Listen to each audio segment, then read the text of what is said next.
In the national headlines, there are 25 candidates vying for the Chief Justice of the Supreme Court.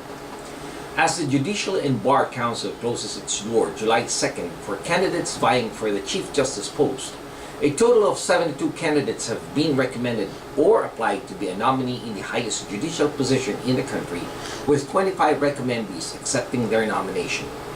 The Judicial and Bar Council's latest tally also noted that 18 did not reply to their nomination, 27 declined, and 2 recommended themselves for the Chief Justice position. According to the rules, those recommended but make no reply by Monday as to whether they are accepting or declining the nomination will automatically be excluded from the Chief Justice search. Of the 5 automatically recommended senior Supreme Court justices, only Justice Diosdado Peralta declined the nomination. Acting Chief Justice Antonio Carpio and Justices Presbiterio Velasco, Teresita Leonardo de Castro, and Arturo Prion accepted their nomination.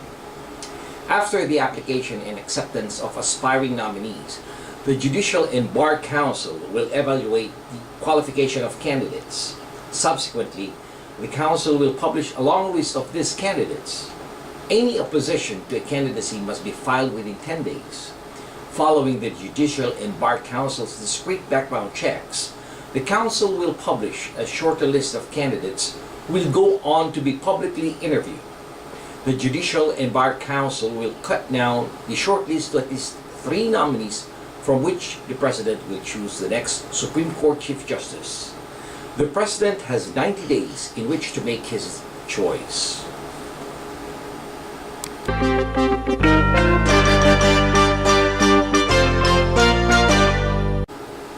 Jitters hit the Philippine banking system. With over a series of banks collapsing in the past year and a half, and more than 500,000 depositors exposed to fears that their savings would be lost, the Philippine banking industry is not exactly in the best of shape these days. While the banks that had to be closed by Bangko Sentral ng Pilipinas were small and medium-sized financial institutions, this has not prevented depositors from feeling uneasy about the banking system. The largest of the shuttered banks was the Export and Industry Bank, which was closed by the Bangko Sentral ng Pilipinas last April 27th. State-run Philippine Deposit Insurance Corporation, or the PDIC, recently began paying the claims of the depositors of the bank, but only up to maximum limit of 500,000 pesos. Export Industry Bank's 50-branch network was among the large banks recently taken over by regulators due to severe liquidation problems and their inability to service withdrawals, including the 62-branch Bangko Filipino Savings and Mortgage Bank. More than 2,000 employees have been thrown out of work as a result of the foreclosure of the banks that had a combined network of 220 branches. The banks padlocked by the Bangko Sentral ng Pilipinas in the last 18 months are on the top of 32 mostly rural lenders closed in 2010.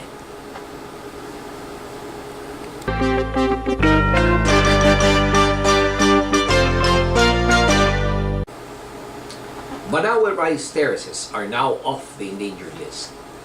The Philippines' ancient rice terraces, carved into mountains like green stairs, have been removed from a United Nations list of endangered World Heritage Sites.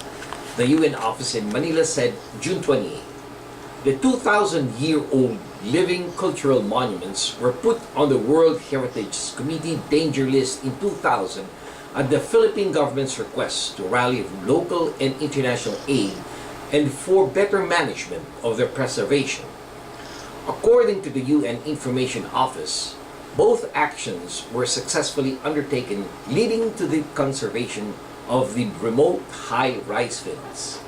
The terraces, located in 5 towns in the northern Cordilleras, were named as UNESCO's World Heritage Site in 1995, citing the need to preserve the traditions of rice terrace building people in the Ifugao province.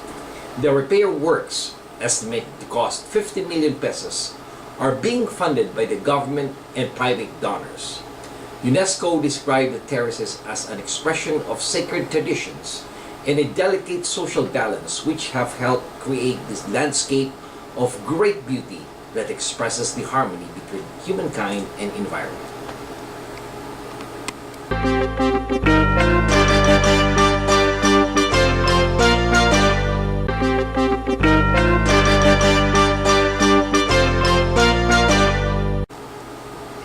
Three mayors in San Francisco honors retiring worker Anita Sanchez. What made the San Francisco City Hall retirement party for Anita Sanchez on June 29th truly special was not that it was attended by three San Francisco mayors, past and present, but these mayors stayed throughout the 2-hour party even after delivering their speeches, congratulating Sanchez on her retirement after 25 years of dedicated service to the City of San Francisco as Executive Director of the Civil Service Commission. Usually, they leave after their congratulatory speech, but this time, incumbent Mayor Ed Lee, former Mayor Willie Brown, and former Mayor Art Agnos stayed around until the end of the program. All three mayors described how highly they valued Anita with their accomplishments.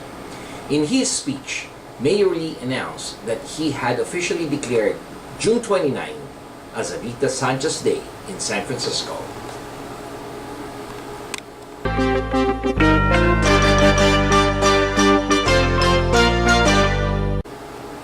In the field of journalism, Ruben Palace becomes the first film head of Golden Globes.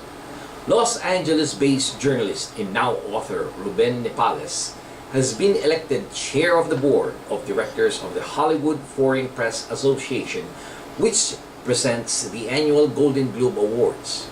He is the first Filipino to be elected to lead the organization in its 60-plus year history. Nepales has been traveling around the world with his wife, Philippine news columnist Janet Nepales, to launch his book entitled My Filipino Connection: The Philippines in Hollywood. They recently reunited with colleagues and subjects at the San Francisco Consul General in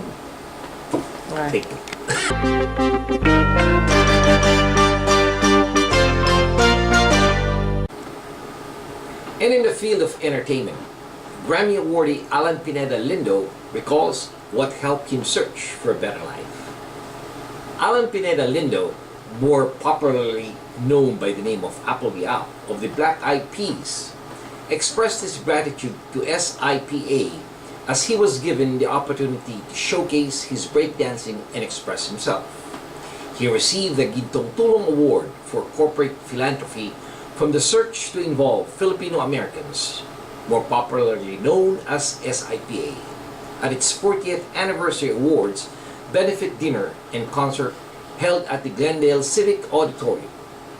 Appleby-Up, in fact, revealed that his first show of the Black Eyed Peas was held at SIPA, located at the historic Filipino town in Los Angeles, California. Born in Sapang Bato, Angeles City in Pampanga, Appleby-Up, who was born to a Filipina mother, Cristina Pineda, and an African-American father, was adopted by Pearl Buck Foundation sponsor Joe Ben Hudgens at the age of 14 when he lived permanently in the United States. He says that he was given the opportunity to live a better life, so it is important that he gives back to the community. He started the Apple Foundation, which is committed to give back to the communities in the Philippines and in Asia. Right now, he is building classrooms in the Philippines and has even built a computer lab in his own hometown.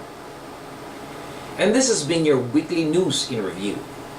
This news has been brought to you by the premier Filipino-American newspaper here in the United States, the Philippine News. And on behalf of the management and staff of the Philippine News, this is David Rodriguez signing off and thanking everyone for listening. Maraming salamat po. Have a wonderful week and mabuhay sa inyong lahat.